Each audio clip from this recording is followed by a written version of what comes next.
చింటూ నువ్వు స్కూల్లో ఎలాంటి స్టూడెంట్వి? నేను ఎలాంటి స్టూడెంట్ అంటే బ్రో, అందరు చదువుకోవడానికి పోతే నేను మాత్రం మ్యాథ్స్ ఆ చేతిలో తెంగులు తినడానికి పోతా. డైలీ పనిష్మెంట్ తీసుకోవాలి పక్కా. అది కూడా మామూలు పనిష్మెంట్స్ కాదు, అమ్మాయిల మధ్యలో కూర్చోమని పనిష్మెంట్స్ అన్నమాట. అలాంటి పనిష్మెంట్స్ ఇచ్చే వరకు డైలీ స్కూల్ కి పోతా నేను, లేదా పోను మానేస్తా స్కూల్. అందరు అమ్మాయిల మీద క్రష్ పెట్టుకుంటారు, కానీ నేను మాత్రం ఇంగ్లీష్ మీడియం, హిందీ మీడియం.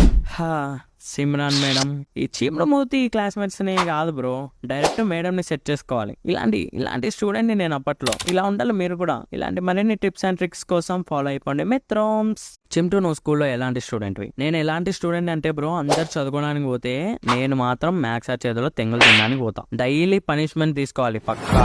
అది కూడా మామూలు పనిష్మెంట్స్ కాదు, అమ్మాయిల మధ్యలో కూర్చోమని పనిష్మెంట్స్ అన్నమాట. అలాంటి పనిష్మెంట్స్ ఇచ్చే వరకు డైలీ స్కూల్ కి పోతా నేను, లేదా పోను మానేస్తా స్కూల్. అందరు అమ్మాయిల మీద క్రష్ పెట్టుకుంటారు, కానీ నేను మాత్రం English medium, Hindi medium. Simran madam, ఈ చీమరమూతి క్లాస్మేట్స్ ని కాదు బ్రో, డైరెక్ట్ మేడం ని సెట్ చేసుకోవాలి. ఇలాంటి స్టూడెంట్ ని నేను అప్పట్లో. ఇలా ఉండాలి మీరు కూడా. ఇలాంటి మరిన్ని టిప్స్ అండ్ ట్రిక్స్ కోసం